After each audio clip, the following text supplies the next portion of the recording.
Welcome back to day 2 of the VCT Game Changers APAC Last Chance Qualifiers. My name is Grammy and today I'm going to be joined by Zach. How are you feeling today, Zach? Oh, I'm really excited to be here, Grimmy. I was here for some of the matches yesterday, and those are going to be the teams playing today. So I believe that we have one upper bracket match, which is what we're going to be looking at first, which is between X Team Bo and um, yeah, BASISSIX, BASISSIX, and that's going to be the first matchup for today. The quarterfinals that they were placed in yesterday. I think Basic managed to get a clean 2-0 while X Magic Boat they had a sort of 2-1. It was a bit of a rough thing, but Split they took it. Their third map Split they took it in a pretty dominating fashion. So that's going to be an exciting matchup today. And I think the match number 2 is going to be Mad versus BMG on this substream, and that's going to be a lower bracket elimination matchup. So whoever loses in that, well, they're going to lose their chance at not only this LCQ tournament but also a spot at Elite. So, what do you think about it so far? I mean, definitely the lower brackets, there's so much more stakes right there, right? But that's not the game that we're going to talk about right now. Right now, we're going to talk about the upper brackets matchup between X Team Bo and Basis 6 here. And as you mentioned, X Team Bo, they did go 2-1, which wasn't like as clean as Basis 6, but I do think they do have a couple of really, really strong players. I did note, I think it was Snow who was doing pretty well on the race on the first map, I believe. And I think there are a few notable players to look out for as well, such as Snow on the Jet and Raze mainly. But on the other side of the server is gonna be Basis Six, who won again Madness Zen Esports, who are now in the lower brackets, and their star player look out for is Kit Kat on the Jet. So both these teams, their star players are gonna be duelist players. So it's gonna be a one really interesting matchup here. Oh yeah, for sure. Like yesterday actually I was casting the match for Basic and on Bind, KitKat picked up Sky, and you think she's a duelist player. She's playing like an initiator. She might not be as cracked as she usually is, but she was the MVP, and not just for that particular map, for the entire series. She's one of the major reasons why they managed to get that clean 2-0 in place. So yeah, I'm looking forward to seeing more of those plays coming in from. These players here, and like you mentioned, well, Snow is an excellent player. Like, she was phenomenal yesterday across the maps. I think that another player who really deserves credit is Valentine, because I believe that she picked up the Astra on one of those particular maps. I think it was during Split that she went for that Astra pick, and one of the most insane plays I've seen. I think she went 23 and 8 on Astra on Split. So this is insane, considering there was also like a Raze and a KO and a Breach. You expect these to be the more aggressive players, but nope, it was all Valentine. So one of the most versatile players I've seen in this tournament. I think that she's one of the biggest danger signs, which the side of Basic will have to really deal with today, and just figure out how to lock down, because yesterday they managed to take advantage of the map picks. They really managed to get maps in their favor. Like, they stole Bind away, and after that, Icebox was just their map. It was their dominion. They didn't even let it get all the way to Ascent. They could just shut it down right there and get that 2-0. But I think they're going to be having some trouble doing the same thing today. I mean, definitely. I do think they might have a more difficult time, as both these teams, they are in the upper brackets for a reason, right? That means they Hmm. did beat out their opponents from yesterday. And speaking about map picks, it's kind of interesting that you mentioned that, because we do have the map picks for this matchup already. The first map is gonna be on Haven. Second map is Icebox, and that interesting fact that you just mentioned, how Basis Six made Icebox kind of their domain. I think it's gonna be a really interesting map here. Yeah, definitely. And the fact is that Basics, they're a new team that was formed for this LCQ, so we haven't really seen them play Haven much. But having watched KitKat on her old team Aresta play on Haven, she seems pretty confident. So I think, despite this being their opponent's map pick, I think that Basics still have a pretty decent chance, if they play their cards right, to be able to steal it away from under them. But the third map is what really interests me, because it's going to be Ascent that's coming up, and you know this is a map where X Team Bo, if you look at it statistically, they they seem pretty good. They don't seem very comfortable on it. In fact, out of the 5 times that they've played it so far, they've only won it once. So if they let Icebox slip out of their hands and it goes all the way to Ascent, I don't really fancy their chances here, Grimmy. I mean, this might be a really interesting match that we have here. I mean, okay. Uh, No, I feel you. I was speechless as well when the vetoes came through because when you're that weak on a map, I would wonder why you wouldn't yeah. ban it. I mean, to be fair, they did ban out Fracture and Breeze, which Breeze they've played it once and they haven't won it before. And Fracture I don't think they've played it before at all. So maybe Ascent is slightly more comfortable as compared to these two maps. Perhaps, or they're just so confident that they'll get their 2 that they don't care about the third map. I don't know though. I've seen, after watching BASISSIX play on Icebox, I am terrified of them. Like, I would not want to go up against them anytime soon on that particular map because Madness Zen, they understood that yesterday. I think the final score was 13-4, and it was a dominant performance. Like, two players in particular stood out. Both Senderi and KitKat did a phenomenal job. Senderi on the first map yesterday, on that Astra, she was great utility wise, but on Viper, man, she woke up. She managed to really get a lot of impact in. Her lurks were high quality. You know, you'd expect a Viper player to be playing lineups and clutching out their own, but nope, she was right there on the front lines, and of course, KitKat and Angela as well on that chamber as well as that jet. Let's take a look at their entire lineup to see to like recap as to what exactly they like playing and how well they play it. So of course, like we mentioned, KitKat, star duelist player, loves is so comfortable on that jet, and she is the tip of the spear, especially on these attack rounds. She was the reason why BASISSIX were able to close it out 13-4 yesterday. Senderi, their dedicated controller, pretty insane there. Angela as well on that chamber, very very consistent, especially when she gets that operator in her hands, and she's willing to run it on both attack and defense. So that's another plus that goes in their favor. And of course, we don't talk enough about Miguel and Felcha, but both these players as well, they make up a backbone. When you do have a team, you do have your star duelist, but they can only function if the backup is right. And I think all the players on BASISSIX, they do their role extremely well. Their utility usage is on point there. Yeah, definitely so. And I do think uh we have the players on the other side of the lineup on the other side of the server X Team Bo. It is gonna be Interbell, Olulu, Snow, VK, and Valentine. A couple of star players that you already mentioned, Snow and Valentine. Snow on the duelist role, and Valentine on that Astra that you mentioned going really insane yesterday. But not to forget the rest of the players. Olulu, who's kind of more of a flex player, I believe, and VK and Inter as well. Yeah, definitely a lot of flexibility in this team, like you mentioned, because Interbell, she plays controller, but she also is willing to pick up that Killjoy. Valentine, like I mentioned, I think yesterday she played Chamber, Sova, and Astra. So three very, very different agents that have absolutely nothing to do with each other, but she played them all really well. And I think that one thing that really works out well for X Team Bo is that they're not afraid to get aggressive on maps that they're comfortable with. Like yesterday on both Bind and Split, we saw a lot of that play coming in, and it paid off huge for them because both of those maps, they were able to shut it down with a very convincing score.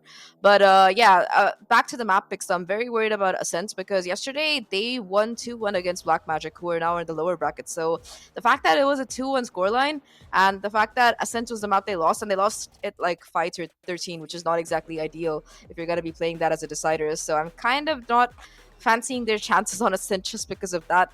Apart from that, though, I think it's going to be a really, really fun game coming in from both of these teams, especially on Icebox. I want to see what exactly X Team Bo is going to be pulling out of their hat to be able to keep up with BASISSIX on a map like Icebox there. Yeah, I definitely agree with you there. I mean, let's talk about agent select predictions here. What do you think we're gonna see? For Haven, I don't think we're gonna see anything out of the ordinary for either of these teams. Haven is a map where I think the last 4 or 5 times that X Team Bo have played it, it is their map pick. They haven't really messed around much with the agent composition, so they do like going in for that Jet as their primary duelist. They go in for a double initiator combo, which is usually the Breach and the Sova. They do sometimes run that Fade instead of the Sova, but the last 3 times they've played and they've won, they've mostly run the Sova. So yeah, we'll be seeing that double initiator, either the Fade or the Sova, but they love running that Breach, and it works out really well for them. And of course, their controller of choice is Astra, which is something that is seeing more and more value both in the game changer circuit as well as internationally. I think the utility kit that Astra brings is just very powerful, especially if you're running like high info agents like both that Fade and the Sova, or even the Breach. If you're gonna concuss in one area and pull with the other, you're gonna be able to clear out a lot of area, especially on a map like Haven where the sites, you can clear out the site entirely by using 2 or 3 key pieces of utility. So I think that they bring a lot of value to X Team Bo here. What do you think about BASISSIX comp though? Like, what would you predict? On the side of Basis 6, I honestly I'm not too sure. I think we're gonna see a Jet once again, which is honestly pretty interesting to me because I feel like we do see the Raise Fate combo on Haven more Oh yeah. nowadays, just because of the Seas and the Pain Shells. They just go with each other so well. But I don't think they're gonna pick up the Raise this time around unless they choose to surprise me.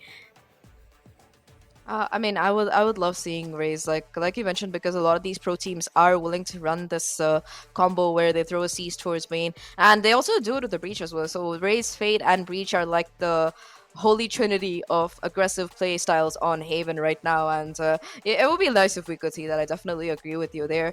So it could go either way. I think if you are going to be running that jet, you're going to be more willing to compromise and possibly not run the chamber. But seeing that we are still playing on the previous patch where the chamber nerfs haven't kicked in and the neon buffs haven't come in, I don't think it's like we're gonna be seeing a huge drop rate in chamber quite yet. But up for at least for the upcoming elite series or for other tournaments, I'm really excited to see what's gonna be happening to my boy chamber, because man, they did him dirty with those nerfs. I mean, even though he got those notes, I don't think he's completely out of the picture right now because he just brings he still brings a lot of value as compared to maybe a Killjoy or a Cypher, because with Chamber, with that utility, you have more flexible playstyle in the sense that you can go aggressive as compared to maybe a Killjoy where your utility is really more reactive, I would say.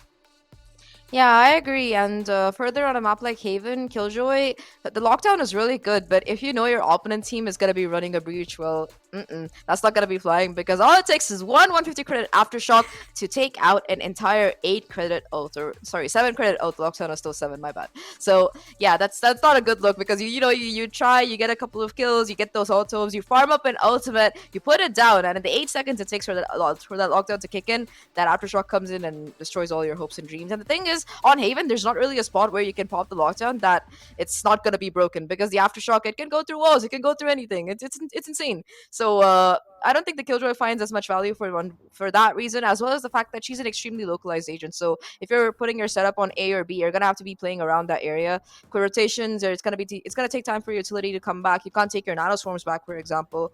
So a lot of complications in playing Killjoy. She still does get some love because you do have both the alarm bot and the turret, which can give you quite a bit of information. But apart from that, I don't think so. Like Chamber, there's a reason why Chamber is seeing so much success. It's not just because he's basically a duelist, but it's also because of the fact that he does give you enough information. Like you put that alarm bot towards garage, that's one more area that you don't have to watch, and you can concentrate on buffing up those sites, A and C in particular. So yeah, I think we're most likely are going to be seeing a Chamber no matter what. Yeah, I definitely agree with you there. Just because of that one trademark, he's just able to lock down one area of the map, giving you more manpower to put on maybe the A side or the C side. So he's a really strong pick here. But in terms of controllers, what do you think we're gonna see? Yeah, I mean, you already mentioned the Astra. Yeah, so it could. I think we're honestly gonna be likely to seeing an Astra as well, because Sandry did pick it up on Bind yesterday, and it could work just as well on Haven. So I don't think it's a huge issue. But we made enough predictions. Let's take a look at what exactly these players are gonna be picking, because we are heading into map number 1 and Agent Select right now. So it is going to be Haven, like we already talked about. 3 sides, pretty big map. Double initiators are favored, and let's see what exactly our teams are giving us today when it comes to Agent comp, Scrimmy. I'm kind of excited. Oh, Oh, wait. oh my god, the Huh? Kenchi and the Breach. Wait, this is exactly like what we were talking about just now. The Killjoy and the Breach being picked up at the same time. This is very interesting to me. Yeah, and you were right about that. It is going to be Snow going in for that jet. Angela on the jet as well, which is really interesting. Kit Kat, in fact, is going to be going for that Killjoy pick, which, I mean, we've seen her on Sky. I'm sure she'll do a great job on Killjoy. That turret is incredibly annoying. But yeah, it's very funny that the first pick that gets locked in is going to be Olulu on the Breach, and of course, the Killjoy coming in for Kit Kat. But like I mentioned, it seems like X Team Bo, they're not really going to be messing around much. It's the comp that's been working out for them so far. They have a pretty good win rate, 70%, I think, if I'm not wrong, and they really don't want to muck around with that too much, so they're not going to be changing much when it comes to Asian comp. But I like that they're running a Fade. I like that they're running a Fade and a Killjoy together because Killjoy, you tend to center on these lurk plays, so you really want an aggressive initiator that can help you push and Fade with her Prowlers as well as the rest of her kit. It's perfect for that. Yeah, definitely agree with you right there. Fade versus Sova, very interesting kind of contrast in initiators, because with the Fade you do get that more of the aggression, but with a Sova you have a lot more information that's able to be gathered, especially with that owl drone and recon dart as well. Exactly. Heading into this particular map, though, it seems like the seaside is going to be the first point where the attackers, BASISSIX, are going to be concentrating, if I'm not wrong. So, I'm sorry, the attackers, X Team Bo, are going to be concentrating. You can see the setup from the defenders that they're going for a 4-stack in A, which is very interesting. It seems like they want to get a bit aggressive, and of course, with the Killjoy playing towards that C and be holding down Garage, it's going to fall down to KitKat. She has to be able to hold down this Garage if this A push is going to find any kind of value. Yeah, definitely agree with you right there. I think that's a comparison between Chamber and Killjoy, because Killjoy has actually two pieces of utility that's able to gather information with that turret and the alarm board, whereas Chamber only has the trademark. But as I say that, it seems like the attackers, X Team Bo, they're gonna be heading right into C. It's a four-man flank coming in from the back though, so I wonder how they're gonna deal with that. Yeah, this is gonna be a full 5-on-5 retake right now. KitKat has managed to maintain control of Garage, so everybody else can safely be able to go for the flank after clearing that out. That Prowler already getting so much info, and off the back of that Sender, he's gonna be able to shut down VK. It's all down to Snoke here to try and take out as many as she can, but she's only gonna be able to find one. So it's gonna come down to a 3v4. KitKat has to hold the line here because it seems like the remaining three players are gonna be pushing her as aggressively as they can. A few missed shots are gonna make things very, very difficult right now for the players from X Team Bo here. Just one left, and even as she upgrades to a Ghost, it's gonna be the shutdown from BASISSIX. That aggression paying off huge there. I really like what they did. They knew that nobody was towards A and mid. Garage was clear, KitKat, and they were able to check it together with the pincer movement. And after that, they just all go for the flank. That is phenomenal. That's great. It works out for them fantastically. Yeah, I mean, on the side of X Team Bo though, I do think the position of where the spike was planted was pretty good as well, because it's actually planted for CT, where most of the players headed into after recognizing that, oh, there's maybe not really many players coming in from the CT side, so they took their map control because they knew they were about to lose C Long to the players of BASISSIX. But coming into the second round, the players of BASISSIX, they're gonna be able to buy up 4 Spectres and a Marshall on their side. Yeah, and that's gonna be pretty valuable for them because especially those marshals when you're playing against players without armor, it's gonna be huge. And it's interesting to see that the side of X Team both they're not gonna be forcing in. They're happy to wait it out patiently. And of course, like you usually see on these anti-eco rounds, the attackers like to go in for this B hit because at least it makes it relatively easy to get the spike plant down. Angela, though, in the meantime, already finding value with that Marshall getting the first pick on the board yet again. So it seems like they are still looking at B as a very viable option. They have managed to at least bait out a lot of the Killjoy utility. There's no there's still a turret to deal with. Oh no, that has fallen back as well. So at least they managed to get the site here. This Frenzy trying to get that kill, but KitKat will be able to shut down not one but two players already. She won't be able to get a third though. So the spike, if they're not careful, the spike might go down, but it's not gonna matter because Miguel gets on the cleanup job here. Two to her, one with the aftershock. Oof. I don't think X Team Bo should have pushed towards KitKat right there, because in this round, what you really want to do is try and get as much value out of it in terms of economy. And because they didn't get the spike plant down, it's kind of 300 credits lost to them, as well as the fact that I think Olulu, she was taking that fight on her own onto KitKat, so I don't think that was the best play right there. But coming to this next round, X Team Bo, they are going to be able to afford rifles, all Vandals on their side. Yes, and I'm glad that they finally managed to get that in gear. With that upgraded buy, they should be able to have a better time at least being able to take these fights head on. But look at this push coming in from BASISSIX. Yet again, they are completely willing to take control of this A lobby here. There is the breach from the opponents waiting for them. She's aware of the possibility that this might be the case, but luckily for BASISSIX, they know where their boundaries are. They're not going to be getting overtly aggressive. They're just pushing up. And if the side of X Team Bo do plan to come to the A site, they are going to be able to, take those fights in a comfortable range because specters work so much better when you're in someone's face. They just melt people. So I think that is going to be the advantage. And I also like that X Team Blue, they're not rushing it. They know that they're probably going to end up going to C because of the advantage that these rifles really managed to give them. And yep, that's going to be the cue for KitKat to probably call in for the cavalry to come in the rotation. No charges left.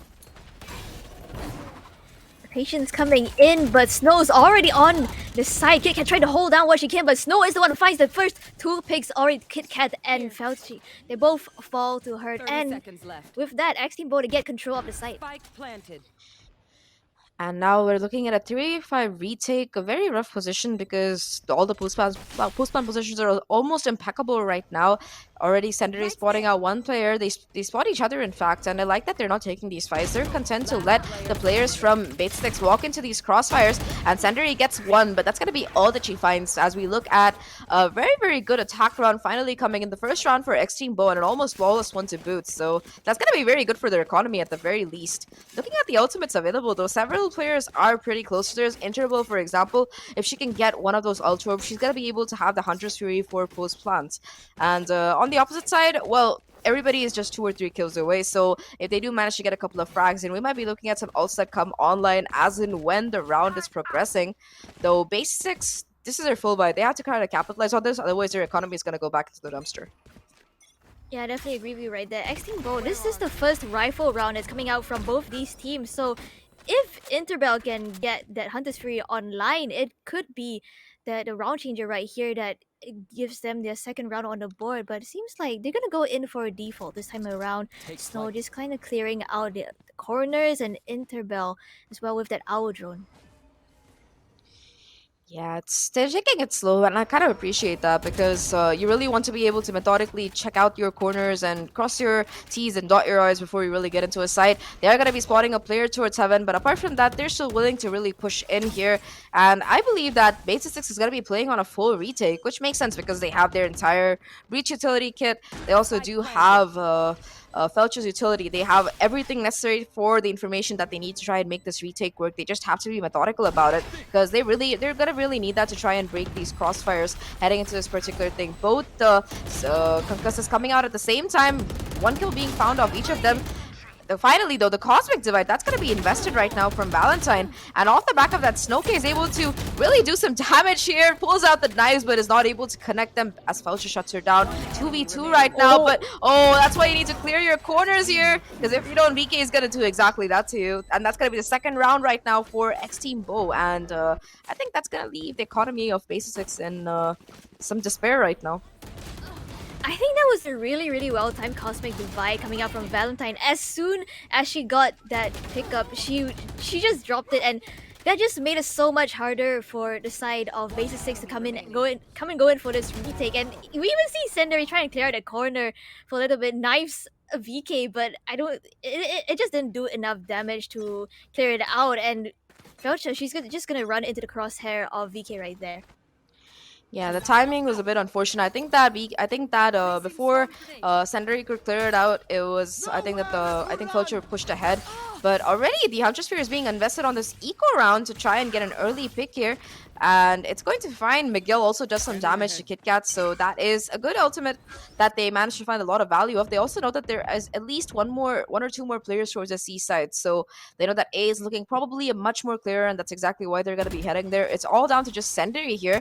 She does have that Bucky, and yesterday with this Bucky, she managed to find quite a bit of value. Again, she's able to get 1-0 days before she's able to reposition, so that is very, very good right now for the side of these players from BASISSIX. But in the meantime, though, on the opposite side of the map, it does seem like the flares are falling like flies. So I don't know. It's gonna be a 3v4 right now for the side of BASISSIX on this eco. Yeah, numbers advantage in favor of X Team Bo right now as they look to set their sights on the C side. But Angela is the one who finds that pickup with the Sheriff onto Interbell. Felcher trying to go aggressive here with the Prowler, who's gonna get caught out by Valentine. Oh no. a 3v2 right now. Both of these players, Senderi and Angela, have managed to pick up these guns. Senderi is only able to find one, but Angela's going to bring it back to a 1v1 right now. She doesn't have the dash anymore. Seems like she wants to go around, but the timing for these players is looking so difficult. Angela with the dash triggered. If she dashes out, she might be able to catch this Jet off guard, but she doesn't even need to do that because all she needs to do is peek and she's able to get that pick. 3 kills to her name, 1 with the Sheriff and 2 with the Vandal that she managed to pick up, and that's going to be the Thrifty coming through right now for BASISSIX, and a phenomenal round. Both Senderi and Angela going absolutely huge there. Yeah, definitely agree with you right there, especially with the Hunter's Fury invested on the side of X Team Bo. To just kind of fall to these sheriffs is not really what you want to do right there. You see it once again, Valentine's just gonna get caught out in the open by Senderi, and Angela once again with this aggressive play able to capitalize off of it. 3 kills to her name, winning out that what seemed like an almost a really unlikely round to go in their favor, and they managed to pull it off. Yeah, that was a great round coming in from them. And off the back of that, they have all of their ultimates ready, Grimmy. They have everything in the kit. They have the Rolling Thunder, they have the Nightfall, you name it, they have it at this point. For the opposite side, it is going to be VK investing that tour de force, watching C-Long. If anybody decides to peek a little bit too much or gets their jump peek wrong, they're going to be paying for it. And it seems like Sentry is aware because she's not going to really get too aggressive or cocky here on the C side. In the meantime, though, the spike is yet again making its way towards this A area. They already have managed to make their way into the lobby at the very least, and with the help of the drone, I think that they will be able to clear out short. But everybody's 4 players from the side of X Team Bo. They're heading towards long here, and with KitKat playing this close angle, I'm kind of scared. Oh no! What a combination of utility right there coming in for both KitKat and Miguel. Once the alarm bot was triggered, KitKat swung off it along with the flashpoint coming in from Miguel, and they were able to capitalize off of that by getting 2 kills. That completely shuts down the offense, the attack coming in, the execute coming in from the side of X Team Bo. Yeah, they still want to hit this A side though because they don't really have the time to go anywhere else. With 20 seconds left on the clock, they either have to make a decision. Do we save our guns or do we still try to go forward? And the answer is they're still going to be trying to take these fights here. Already, KitKat lurking her way over to this corner. 4 to her name already. Just 1 left to find, but Valentine is going to take her down.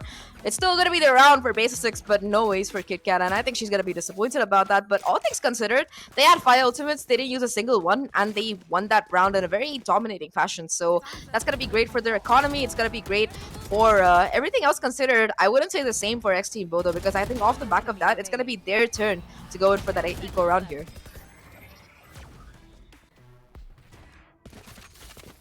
I mean, I really like that they switched up KitKat's positioning and her utility usage in that round as well. The alarm bot just to catch 2 players off guard on the side of X Team Bo was phenomenal.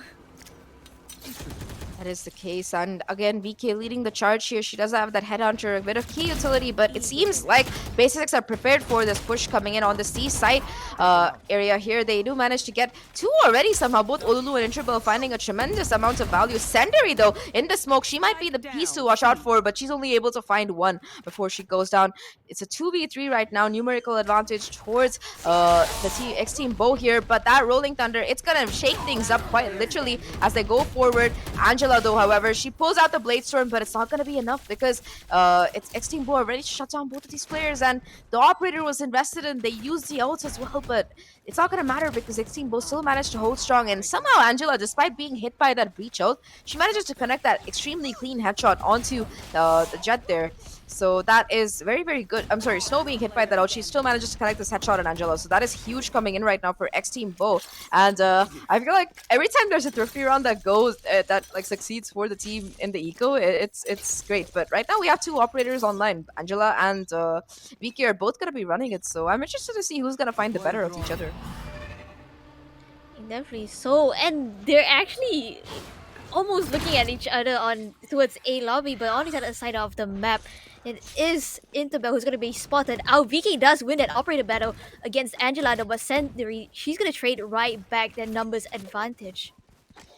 Yeah, and it seems like yet again they want to go for the C push, but look at the position of these players from the side of the defense here. Three of them have made their way down towards long, but it seems like it's a plan change. In fact, they are going to be heading towards this B side instead to get the plant, and that's an excellent call from the side of the IGL of X Team Bo, because B side, well, it was free for the taking. They do still have three ultimates to work with. They have the Nightfall as well as they do have the lockdown. I think that the aftershock is still available though for Lulu, so they're gonna have to be very careful about where exactly they do invest this particular ult. Already the Haunt coming through, trying to spot out these players, not finding any information, but the Nightfall is going to detect several players here. The aftershock has been committed, and that's gonna let the lockdown come here. So they have to get out of B site or push them before anything else happens. Pelcha finds one, but that's gonna be all she finds. It's all down to Senderi in this 1v3. Gets one, but there's no time. She tries to stick it. Oh? She has no time. Was that their best? How embarrassing. I mean, that was really close, honestly. And I think even though that the lockdown was committed without the aftershock being able to kind of without Olulu's aftershock there to kind of counter against it, that aftershock was really good in denying that push coming in from mid, because off the back of that Nightfall, it means the players of BASISSIX, X Team Bo, they're gonna be kind of decayed, right, and deafened as well, so they don't really have that information, and that aftershock just bought them so much time to be able to try and recover off the back of the Nightfall. Yet again, it's another half fight right now for the side of the players from BASISSIX, though. The Cosmic Divide making it incredibly difficult for them to really find any kind of value, because all their guns, they're not going to get through it. So with that Cosmic Divide, they're going to be able to get the Spike plant for free. They do have the control of the entire site as well. Only Snoka is going to be remaining on site here, and they're going to be trying to take her out as much as possible. She's playing a very dangerous game in this close corner. Either she's going to find tremendous value, or she's not going to find much here, because she doesn't know where to look. But they don't clear her out. They don't check that corner, and it's all down to just one player in this garage area who's gonna be shut down by Valentine, who gets 3 on the round. And yeah, you should always clear your corners. We've said that a million times before, and this is exactly why, because otherwise Snoke is gonna just delete your team casually, just like that. Oh no. And that's gonna force a timeout, actually, I believe. Or is this a technical difficulty? I think it's a timeout, because everything's gone gray. If it's technical difficulty, it's still like colorful. There's no timeout timer though. Oh, There you go. There we go.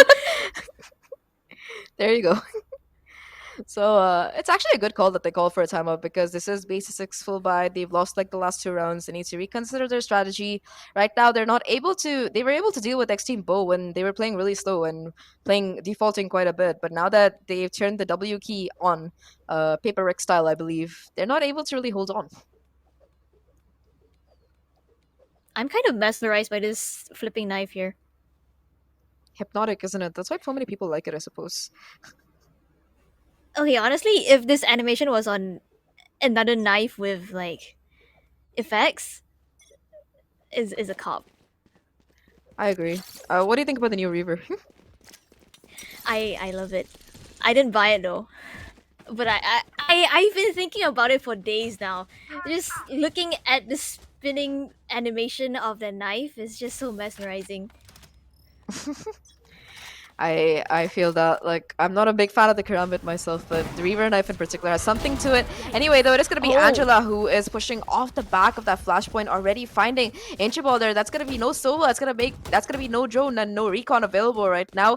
As they make their way, they take a quick decision to pivot towards this A side instead, but there's no one else here apart from their old and ancient nemesis, none other than KitKat. Already, you're going to see Snowflake being able to push in and get that pick, because the Breach Concuss was just perfect. KitKat's utility not really finding much value, doing no damage in fact to any of these players from the side of X Team Bo. And we're looking at a full 4-on-4 retake, but look at the positions right now. Snowkey is holding a very aggressive angle, and there's no backup from the graffiti area, so that's gonna make things a bit rough as they try to hold this crossfire. They do have the Cosmic Divide to work with though here, BASISSIX, but Snow is the one who finds that first pick. Miguel is there for the trade, but the numbers are going in favor of BASISSIX right now, as Miguel actually picks up 3 in the round to secure it. Yeah, I question their decision for everyone to play on site. Like, I understand that their opponents did have a cosmic divide, but if you're going to be playing on site, you need to be able to hold those crossfires, which is what I think yesterday. And I think we did see some Haven coming in from Extent Sapphire, and that's exactly why they were able to convert so many of these rounds. Even when it was a 2v5 or a 3v5, they were able to win it quite convincingly, and that's just because they were able to hold these key crossfires, which X Team Bo, they don't really seem interested in investing in. This time around, though, they do have two key ultimates back. They have Alulu's Rolling Thunder as well as Interbell's Hunter's Fury. And the last time that Hunter's Fury was popped, she managed to find 1.5 players to her name. I say half because they did tag a player but didn't manage to get them down. So that is huge coming in. Already you see Angela getting aggressive, bit trigger happy, and yet again that Hunter's Fury being invested. This time around, it tags it tags Felcher this time, but it's not going to be able to find any kills. So that's a bit unfortunate because that's a really huge ultimate. If you're going to be investing it, you want to be able to find sure value of it. Yeah, especially if you're going for kind of a blind ultimate right there. And right now, I think so far, Angela, she's been trying to get a little bit aggressive because I don't think just holding down these sites has been working out for BASISSIX. So in the previous round and even in this round, you see Angela trying to go a little bit aggressive, trying to find that first pickup for her team just so that they can get the numbers advantage. They are going to be making their way into the seaside, and Felcher is going to be forced off this site because, well, she can't really hold it alone, especially with the utility being spammed at her. With that, the spike will go down, and we're looking at a full 5-on-5 retake already. VK, though, on the lurk, able to find Whoa. two somehow as she takes down both Senderi and KitKat. Angela is on the flank, but I think she expects that VK might be playing somewhere here. The backup is here, though, because Snow is here just to back the chamber up, and off the back of that, things are looking much more difficult right now for the side of the BASISSIX players. They have to clear out this infestation towards this mid and garage area, but they're not finding any success right now. It's just Felcher left in a 1v5. She manages to take down Interbell, but that's going to be it because it's going to be round number 6 for XT Bo, who on their map pick are looking quite comfortable on this attack. But the thing is, this is their attacking half, and their comp is a very aggressive comp. So I don't know how much, if they're going to be able to have the same amount of success on defense. They have to be very careful about it. They need to get the next round as well, ideally. Yeah, definitely agree with you right there. For X Team Bo, the best they should be able to get this advantage, especially with 4 ultimates at the ready. You want to play? Let's play. Tour de Force immediately going to be popped by VK right there. And on the other side of the map, they do have a couple of key ultimates to work with as well if they do choose to go in for this retake. But I don't think that's the call for them right here. Oh, Lulu going to catch Senderi right in window. That's the first pick going the way of X Team Bo already. Oh, Lulu trying to go in aggressive once again. Picks up the second kill, and Interbell finishes up the third one onto Felcher. Very quick execute coming in. It's just gonna be Miguel and KitKat, but Miguel in this garage area, they could be huge here. Only one though before player gets taken. I'm sorry, KitKat only finds one though before she gets taken out. It's all down to just Miguel. A 1v4 situation does have her entire utility kit, does have that Rolling Thunder available. Ooh, she manages to find one. Interval goes down right for the taking here, and off the back of the Rolling Thunder, she's gonna have to push in because to her benefit, she has managed to hit all of these players, and the concussion is perfect. But the counter ult is also ready, so that's gonna be her thrown right back as these players, they know exactly where she's coming from, they know where to look, and they're just gonna be watching the same angle, waiting for her to really come out. 3 players waiting to take her out, and it's gonna be Valentine who finds that kill. 7-5 right now as X Team Bo, they take the lead in this half. And I apologize for saying Snowflake. It was the heat of the moment. I read Snowkey as Snowflake. I'm just gonna keep saying Snow right now, so that's my bad. I'm really sorry.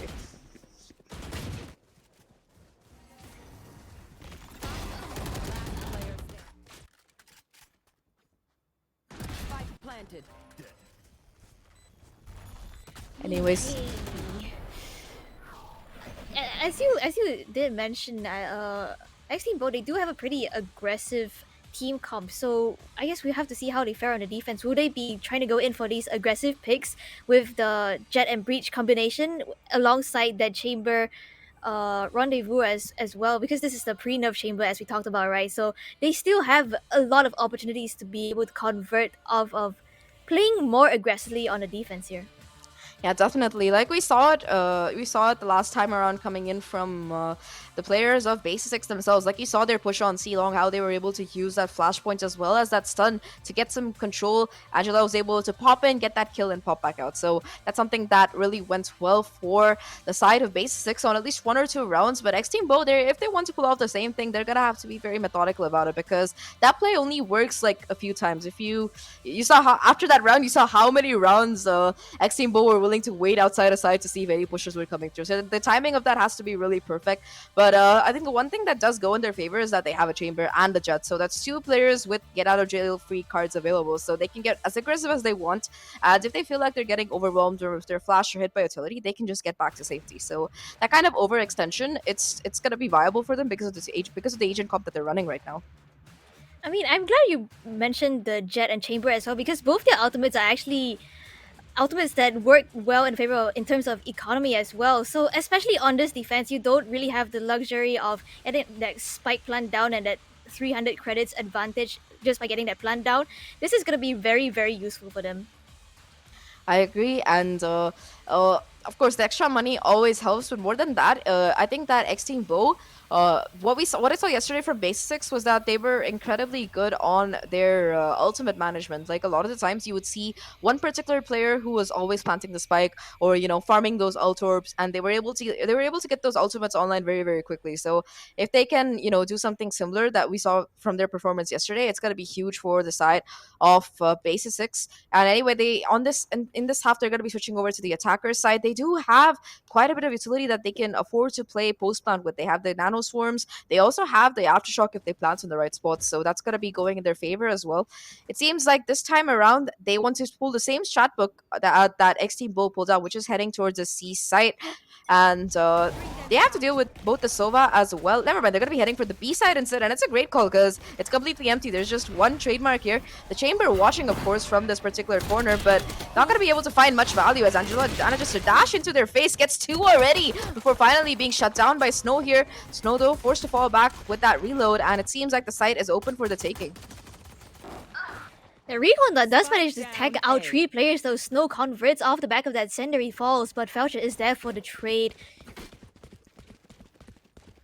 Numbers advantage right now in the favor of BASISSIX as they head towards the A side, able to get that spike plant down. Yeah, the spike has been planted, but Felcher has only 10 HP. All it's going to take is one stray bullet to be able to take her down. Already she's in the point of contention here, and yep, immediately tapped out, taken out of the game. Miguel finds one, though, with the classic. Has to go in for an awkward reload here, and with only 23 HP left, she's only 1 bullet away. And I like how KitKat is not really messing around with any of this. She's happy to just wait it out. She has her post-plan utility. She has her setup, and that turret is going to prove to be so valuable, doing so much damage to Interbell right now, and all the post-plan utility still has been triggered. It's going to make sure that Interbell can't defuse it and the clock is running down. KitKat is playing this to perfection here. Almost no time left. All she needs to do is hit 1 bullet, and she does exactly that right in Interbell's head. With that, we're looking at the round number 6 coming in for BASISSIX, and more than that, they have a very good shot at taking it to 7-7 now. Yeah, definitely agree with you right there. This is a really great combination of utility coming out from the side of BASISSIX because once Angela Tailwind in and found that first pick, the Nebula smoke came through, but that was actually just kind of I believe BASISSIX Senderi just taking it back, and there was a prowler off the back of that as well to try and get Angela in a position to try and go for more kills. And yeah, I think they did really really well in terms of utility usage back there.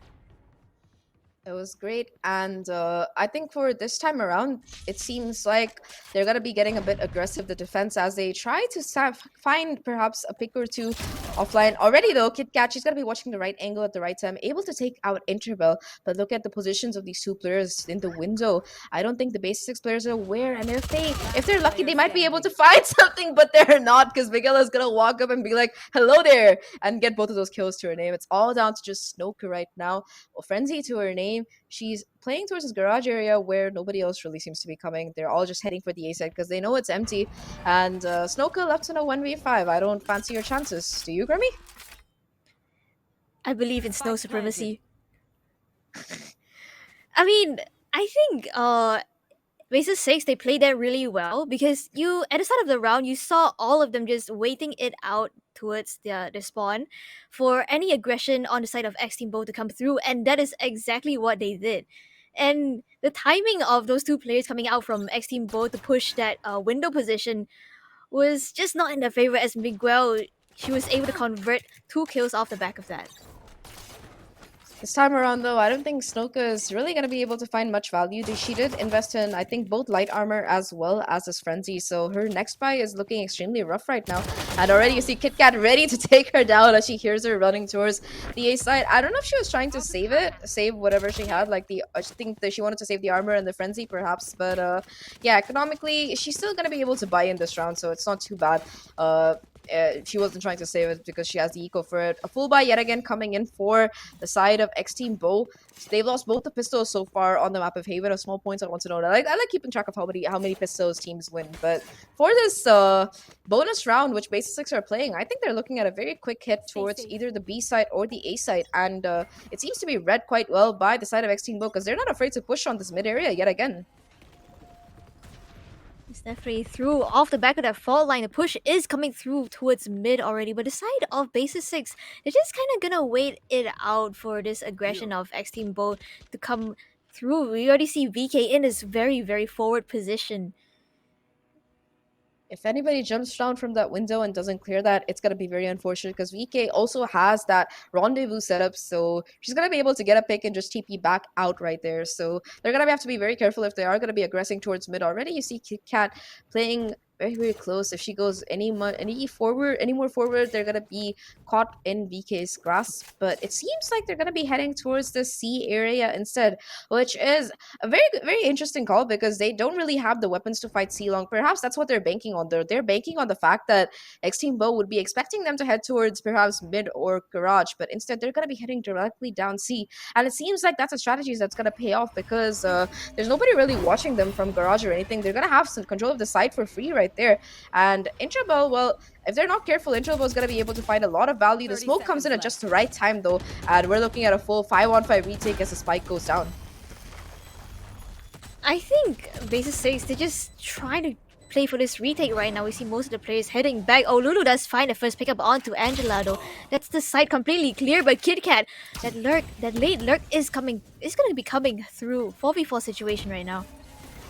This looks very scary because already the Nana Swarms one have been popped. The second one as well that's been invested. So they have to be able to take these players down. KitKat with the upgraded rifle is going to be taken down as well. And it's all going to come down to Sender. 1v4. Valentine's going to hear her coming from a mile away and be able to shut that down. So the bonus does not become a bonus round for the side of BASISSIX. They are gonna be a bit sad about that. But I think it wasn't too bad because they did get the plan. So that's going to be some more money that's going to be bolstering their economy. And more than that, I think they were able to at least take down one player, so it's not a complete waste. Perhaps it could have been a bit better. Off the back of that, they also have the Rolling Thunder ready from Miguel, and Felcher is only one away from that Nightfall. So you've seen both of the ults being used in conjunction. It can lead to absolute pandemonium if people are deciding to play on site, which X Team will quite often they're willing to play aggressive on particular sites here. This time around, it's A where it's going to be a 3-stack coming through, and if they're not careful, BASISSIX, they're going to be caught off guard here. Prowler's gonna be stuck in the gravity well for a little bit, but VK, she seems to want to go in for this peek towards A lobby, but she's gonna get cleared out by that Prowler. The players of X Team Bo, they recognize that the side of BASISSIX, they do have a Rolling Thunder to work with, so they're not gonna be playing on site this time around. A very smart call, and it seems like they're happy to play for the retake because their retake has worked out. So far, at least, they were dealing against Spectres. This time, they're going to have to deal with rifles, so a bit more caution is necessary. They're just waiting for the Astra smokes to refresh, I suppose, before they really head in. And yep, they're going to be going in off the back of that Rolling Thunder. Flashpoint invested as well, and the site has been taken. The thing is, Sender is somehow going to be able to take down VK. I think that was a spray through the smoke that manages to find some success. Unfortunate for poor VK there, but Valentine's able to take out the lurk, so that's going to be KitKat, who's no longer available. No more post-plan, no more lurking that they need to worry about. They can just focus on this A side instead. Fall line does come through for the side of X Team Bo, and the flashpoint as well. Snow's gonna get stunned up completely. Valentine gonna go in aggressive, peeking towards sewers right now. Gonna get caught out by Felcher though. Face your fear! Very, very unfortunate. That ult is being invested as well, but it's not gonna matter because Olulu and Snoka are ready to go for the cleanup. Interval getting the last. All three players are able to almost flawlessly take out their opposition here, and the defuse is gonna come through. X Team Bo, they hit 9, and things are looking a little bit desperate right now for BASISSIX because even though the score is only 9-7, they're only 2 points behind. They're looking at an equal round right now, and they invested a lot in the previous round. They used 2 ultimates. They managed to use all their money to really be able to buy guns, and this is a good time for them to call a timeout, not only to break the momentum of the X Team Bow players, but more than that, they need to figure out either this round or the next. They should ideally call a timeout to figure out what they could do better.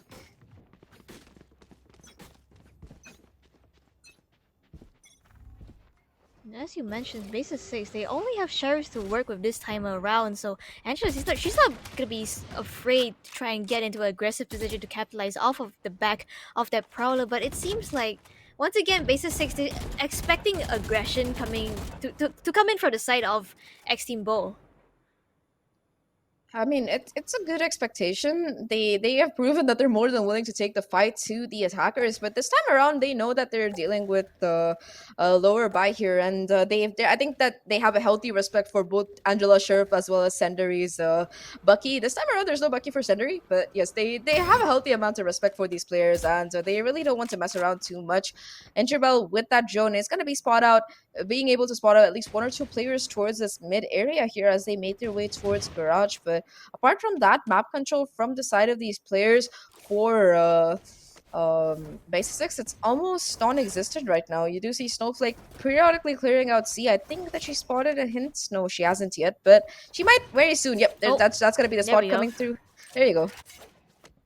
He does 30 spot out seconds left. Miguel lurking right outside of C. Seems like they're gonna be heading onto C side with 20 seconds left on the clock. Tailwind coming through for both Jets actually, and she's gonna even get tagged up through that smoke right there. Spike plant is gonna go down on the C side. Kit Kat even finding one with that sheriff already. So 4v5 situation right now. Angela picks up another kill onto VK, but Interval and Olulu try and fire right back.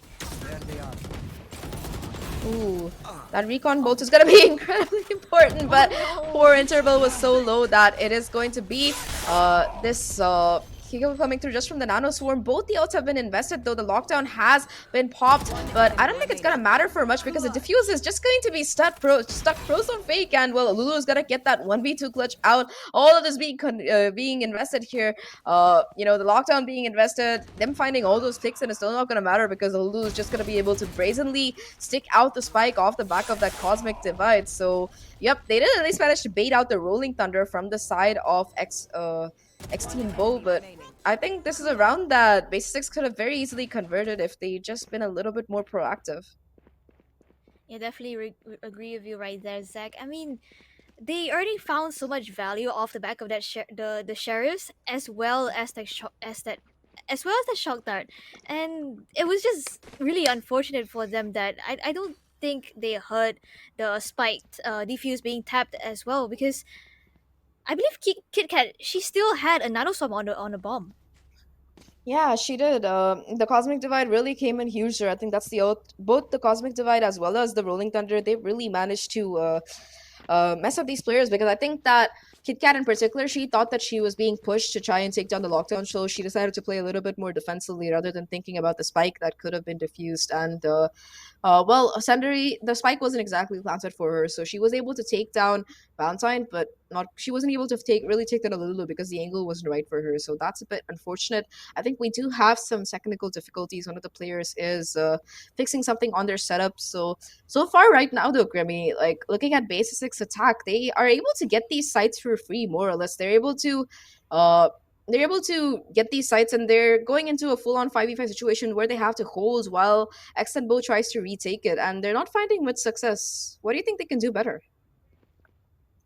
I do think they really have to try and just try and go for those post plant situations more, or try and go for more of a crossfire rather than just holding down certain angles, because I think a few of the times where they lost the post plant situation was because I think the shots weren't really connecting for the side of BASISSIX, especially that one round where I think Olulu found so much value on the A side coming into this retake. That was a round that BASISSIX could have won, I believe, if those shots and those crossfires worked out, because with the crossfires you do get trades, which means there's not much of an opportunity for X Team Bo to try and clear all of the players on BASISSIX out. Yeah, things looking very difficult right now. This technical pause might actually be a blessing in disguise for the basics players here, because they're gonna be able to really figure out what exactly they can do better. It's like a timeout that they don't have to call themselves. It's a good thing for them, if I can say so. And looking at this is where they have their full buy. This is their last real chance to try and get back into the game without things heading towards the overtime aspect. They're only 3 rounds behind, and if they can pull themselves together, like you mentioned, really focus on holding those crossfires when they're playing on site here. If they're going to be going in for that 5v5 retake, they might be able to figure things out, because this is a team that is pretty good at adapting mid game and figuring things out. At least from what we saw yesterday, they didn't let their opponents run away with them yesterday. It was Madness Zen they were playing against, and if they can get this together, they can keep this from heading into a map number 3. But for that, they really need to figure out what they're doing wrong. And like you mentioned, it can be two things. It can be their post plant positions that could be better, like you mentioned, or more than that, they shouldn't plant until they get a pick or two. If they can get the numbers advantage in their favor, they can afford to play a bit more patiently, a bit more aggressively as well if they choose to. But they need at least some kind of advantage before they get the spike down. I definitely agree with you right there. But coming into this next round, Interval, she's gonna have that Hunter's Fury at the ready. So this might make things a little harder for the side of Basis 6 to try and go in for even a plant or post plant situations here. Ooh, Oh, but that Hunter's Fury already being invested off the back of the start of the round, but it seems like the players of Basic they're gonna be heading straight into the B side. So much aggression coming through, but Olulu finds the first pickup with onto Angela. Aftershock to come through as well. And she gets another kill onto Miguel. that's gonna completely shut down the attack coming in from base 6. And look at this already. You see two players who have cleared out C long. They know that there's nobody there. They're gonna be playing aggressively. So the players from base 6, they're gonna be sort of caught down towards this mid area in a little bit of trouble, I would say. The spike though, it's making its way through garage slowly but surely. That trademark being broken is gonna give away quite a bit of info. Felcher as well, with only 30 HP left, is gonna have to really pull off some miracles to stay alive, but that's not happening. Olulu taking her down on a 3k, on track for the ace, and I think that she's hungry for it. She wants to win out this map in style. Not gonna happen though. It's all down to it's down to nobody, because it's gonna be the backstab that finally kicks in and takes down the two players towards the B side. So round number 11 for Extend Bow. I think that Basics will be able to scrape together a buy if they choose to. They also do have Angela's Bladestorm ready, so they might still be able to afford things, but they're gonna have to be very careful about it, because X Team Bow is only 1-2 away from taking this map away, and I don't think they want to let them do that. Yeah, definitely not. If you lose the first map, you have so much more at stake on the second, because you basically you don't have as much leeway to play with anymore. And I think this timeout is a much needed one for the side of Basis 6. Yeah, they really need to reassess things, because as they stand right now, it's less than ideal, is what I would say. 7-11 right now, not looking very good. They do have some ultimates to work with. They have Sendary's Cosmic Divide, and we've seen the kind of value it can have when you're attacking. The last time around, when Extant Bull used it on their attacking round, so they were able to win at least 1 or 2 rounds off the back of that. So Sendary might be able to invest that in this particular round as they try to win it, but they're in a do or die position here, Grammy, because they are going to be forcing in. They are going to be able to barely string together a buy. You see some players who only have light. We see a player with only light armor. Angela is going to have to play off the back of her ult, not much else. So it's going to be a bit dangerous here. They have to win this, because otherwise they have nothing in the next round. And they have to win it with as many players alive as possible. I definitely agree with you right there, but Snow this time around, she's gonna have that operator in hand, able to find the first pickup onto Angela. Bladestorm invested, but no value found out of it. She does have a tailwind at the ready if she does choose to go aggressive once again, but I don't think she's gonna try to give up the man advantage that her team has right now here. Yeah, she's still gonna be holding on to the angle as well. So if Miguel is not careful, she's gonna be taken out. But luckily for her, Sentry is able to put down a smoke and she's able to get away alive. They want nothing to do with the operator anymore on that A side. They're just gonna be chilling right now towards mid instead, trying to find some value. Already you see KitKat being quite tagged up. I think that some wallbang damage did manage to connect with her, and 48 HP left on her right now, not looking too healthy either. So it seems like they are going to be looking at a C execute possibly. Two players already there, and Oh. ooh, the wallbang through that box is going to tag VK up quite a bit. Seems like they might not want to go in for the C execute though, but his positioning coming in from Valentine. KitKat does not expect it at 30 all. seconds So left. that's another player down on the side of BASISSIX. 3v5 right now, and with 20 seconds left on the clock, they still haven't decided where exactly they want to go. I think that they are looking at a B execute instead, but the Astra is ready for it. Valentine already investing that pull right now. They still try to make their way into side, but Interbell is going to swing off the back of that and take down two for her troubles. VK with the backup and the cleanup, and that's going to be match point for X10 Bull. An almost flawless round, and unless something incredible happens right now for the side of BASISSIX, it looks like X10 Bull are going to be taking this map to its closing state here. It is their pick. It is what they wanted to play, and they're showing exactly why that's the case here, because their defense looks absolutely impenetrable right now. A bare buy coming in for BASISSIX. You see KitKat without any kind of armor, and a Spectre for Angela, so things not exactly in the best place. And Snoka, well, she still has that operator, so I'm kind of scared. Operator and Blaze Ops in hand. She's gonna go for aggressive peek down garage, but there's gonna be no one there this time around. Miguel actually just one away off that Rolling Thunder, and Cindery, she does have the Cosmic Divide to play with as well. So it seems like it's gonna be an A execute coming in for the side of BASISSIX this time around. Looks very, very rough right now. At least a spike plant comes through, but yet again, they're in that unenviable situation of a 5v5 retake. They're gonna have to do a lot to try and hold on to it. I think they're just trying to play post plant because Miguel is only one away from the Rolling Thunder, and KitKat, well, she has all of her nanoswarms and stuff. Angela ready to swing off the back of that turret here. You see Snowflake pushing forward with the help of that Bladestorm, and even though she has the operator, trying to get these picks here, but not really succeeding. Angela on the smoke, playing as much of a dangerous game as she can. And look at this Interval. She's just going to be trying to stick the spike here. But the spray coming through is good. Interval finding two off the back of that Odin here. 2v2 right now, making that a 1v2. It's all down to just Valentine. But the position from Sandari is too good. And BASISSIX, they stay alive in this round. Finally able to hold those crossfires, able to hit those shots, and being able to get those trades, making this round work in their favor. They have figured out the equation. But the question is it too late?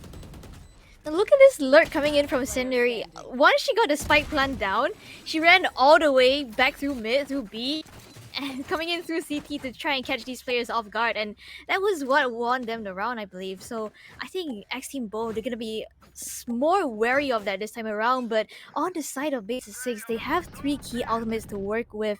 The Rolling Thunder, the Cosmic Divide, as well as the Nightfall. But Valentine, she's going to be holding this angle with an operator. They have a double operator as well. Both Valentine and VK do have an operator running, though she's gonna miss as Felcher goes on for a head-on swing. Never mind, she didn't miss. She got the leg shot, I think, and Felcher is gonna be tagged all the way down to 30 HP, but Valentine is gonna be forced to fall back here. Huge kills coming in from these players right now, and the spike will go down, but it's still gonna leave them in a 4v4 situation where it's gonna make things incredibly difficult for them to hold on to it. Already Felcher's position is known, so she's gonna be forced to fall back here, managing to stay alive somehow. And they still do have the operator in question, so they're going to be able to use some utility to try and make sure that these shots connect. You see the Haunts coming through as well, spotting out one player. The smoke spray, though, is not able to connect, and Olulu is still trying to just stick it here.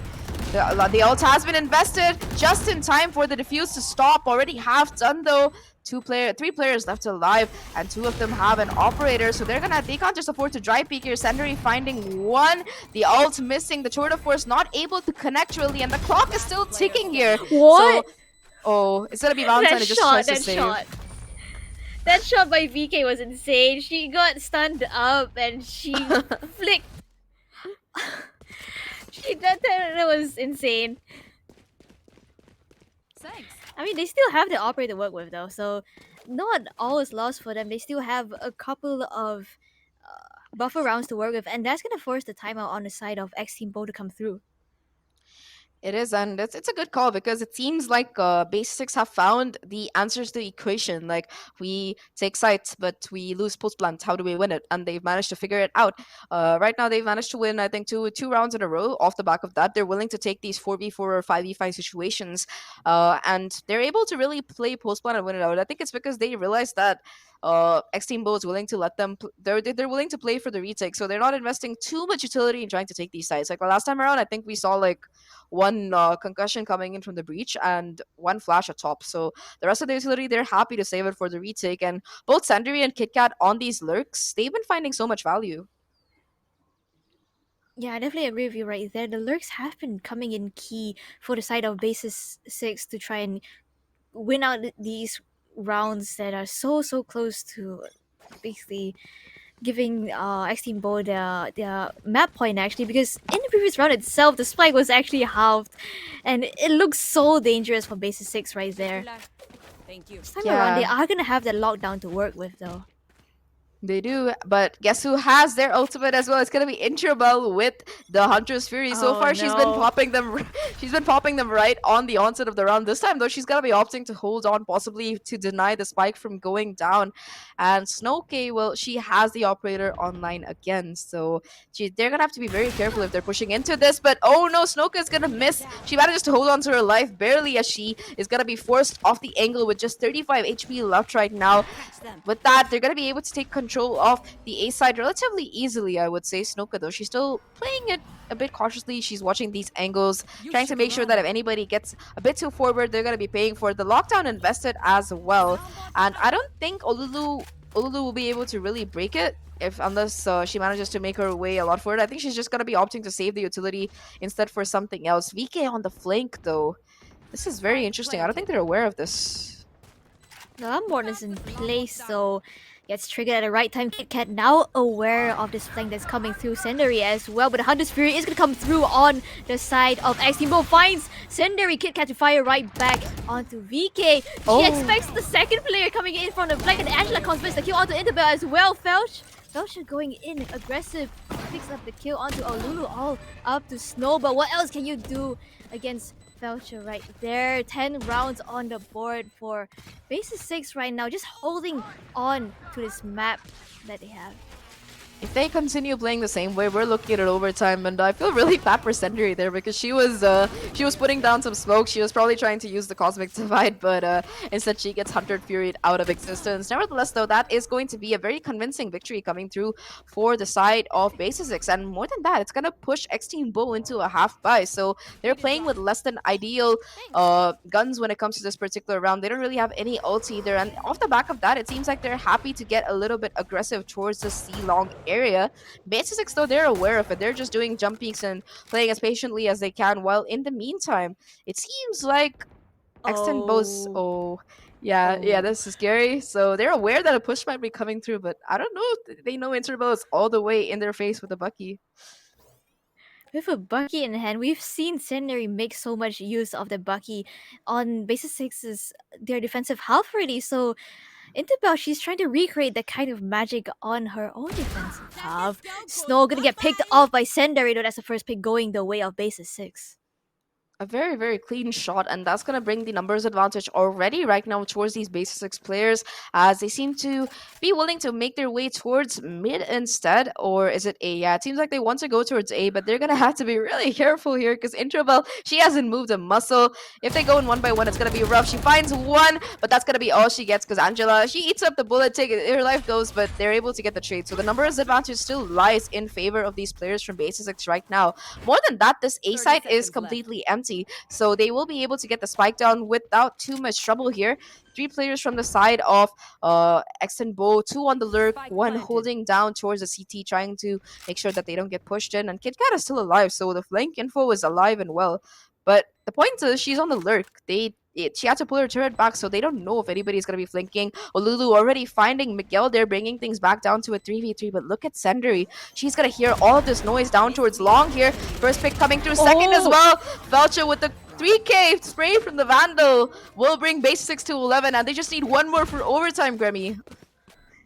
What a play coming in from Felcher right there to try and hold down the spike, because all these players for the side of BASISSIX, they were nowhere near the spike once it was tapped, and it was just all up to Felcher. I do think that VK peaked a little too early before that flashpoint came through, but Felcher, she was still able to convert 2 kills even though she got flashed up. So that was insane coming out from her right there. 11 points on the board for BASISSIX already. Yeah, to be fair, it was a bit of a partial flash, but you're nevertheless right. It was huge, and now it's gonna be X Team Bo who are feeling the pressure instead, because they let BASISSIX win like 4 or 5 rounds in a row. If they lose this one as well, it's gonna be overtime. And Angela, she's managed to get her fingers on that operator as well, so that's gonna make things even more rough for the side of X Team Bo. This is their map pick. They really don't want to lose it, and it seems like there's a possibility that they might if they let BASISSIX run away with the momentum that they have garnered so far. They're of Boulder in free fall at this juncture, Grammy, and they're happy to just wait it out. KitKat, I think she gets spotted out by the drone. Yep, she's gonna be sprayed, but not really finding much in the name of damage here, and she's gonna be repositioning off the back of that. She doesn't really want to take a very risky fight. She knows how valuable her utility is. Ultimate wise, they do have the Nightfall, so that's gonna be something else that's gonna make attacking these sites much easier. The opposite team, though, they don't really have much in the name of util, and Valentine, well, if she peeks out 1 inch more than she should, then she should. That's gonna be Angela who could take her down there, but lucky for her, she doesn't.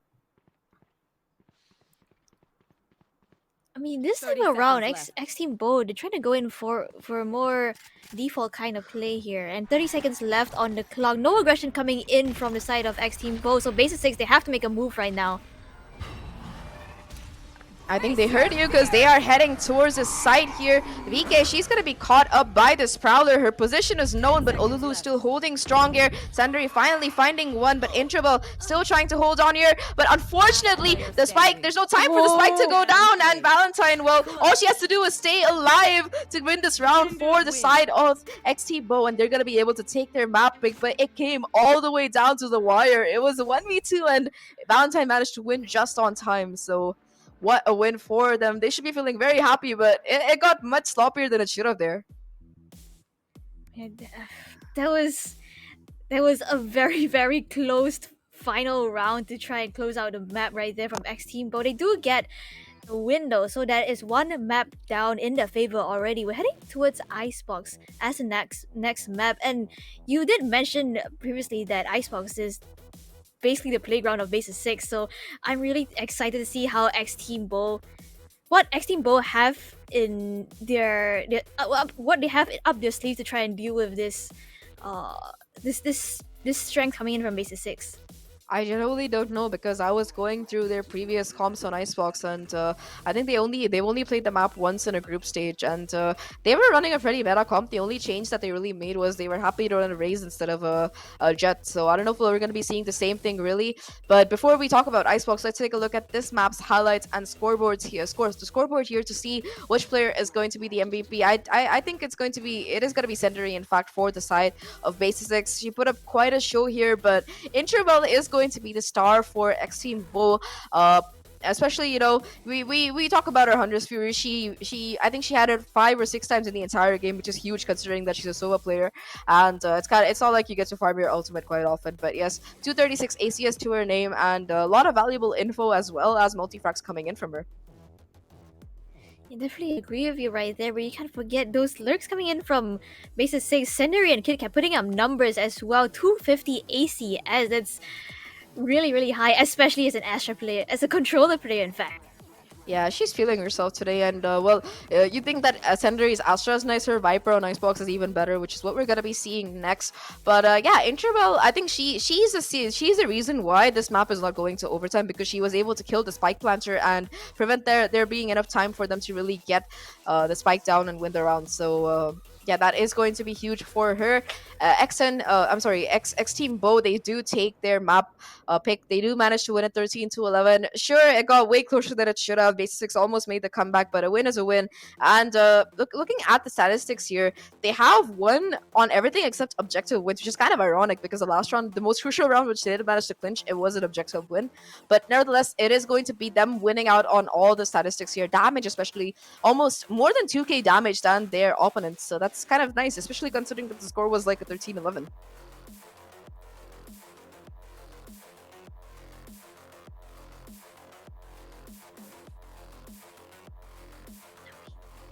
I mean, coming into this next map, I'm really excited to what both these teams have in store for us, especially after seeing that almost nearly come that close. It was so close, the comeback story, the comeback dream for BASISSIX, and I'm really excited for what these teams have in store for us next. Yeah, I am too. But before we do that, we're going to be taking a small break because I think both of us really need some water after the excitement of that game. So we'll be right back. Stay tuned. This is the LCQ for VCT Game Changers APAC. I'm Zach, and this is Grammy, and we'll be right back.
Welcome back once again to the VCT Game Changes APAC LCQ. My name is Grammy, and once again, I'm gonna be joined by Zach after that insane first map coming out from both teams here today. BASISSIX and X Team Bo. What do you think we're gonna see for this next map here? I mean, if that first map of Haven was any kind of indication of what we can look forward to today, well, I think I'm gonna need a lot of water to drink because I think we're gonna be both screaming pretty loud and cheering on both of these participants quite enthusiastically. So yeah, that is Haven down. That is the first map. It was X Team Bo's pick. They managed to win it. It was 13-11. It got a little bit hairy towards the end, but they still managed to win it, which is what counts. So that's 1 point that's definitely going in their favor. But heading into Icebox, I don't really fancy their chances because this is a map which BASISSIX have proven time and time again that it is their favorite map. They're very dominant on it, and they're not messing around here. So that is a map that I think X Team Bo are gonna have to pull out some kind of a rabbit out of the hat or some kind of magic trick for them to be able to take it here. It's an incredibly difficult map for them to deal with because it's BASISSIX's home ground and they just don't seem like they can lose here. In fact, every single map that BASISSIX have won on Icebox so far, it's been very, very dominant. 13-2. I think yesterday it was 13-4. The most they let it get to is 13-6. So X Team Bo, they're going to have to do quite a good job here. I mean, especially seeing what Six tried to pick up during the last few rounds of Haven, I do think BASISSIX they stand a really, really good chance coming to this next map of Icebox of just closing it out, bringing it to a 1-1. But I think we will see what X Team Bo have in store for us right here. We will. We are going to be heading into Agent Select pretty soon. But before that, we talked about the map picks before and, the significance of them. And BASISSIX, them picking Icebox, it's their comfort pick. It's what they're really good at. But the decider, like yesterday, it is going to be Ascent. And if it gets that far, I would say that at least mathematically, X Team Bo, they don't have the same record that BASISSIX really has.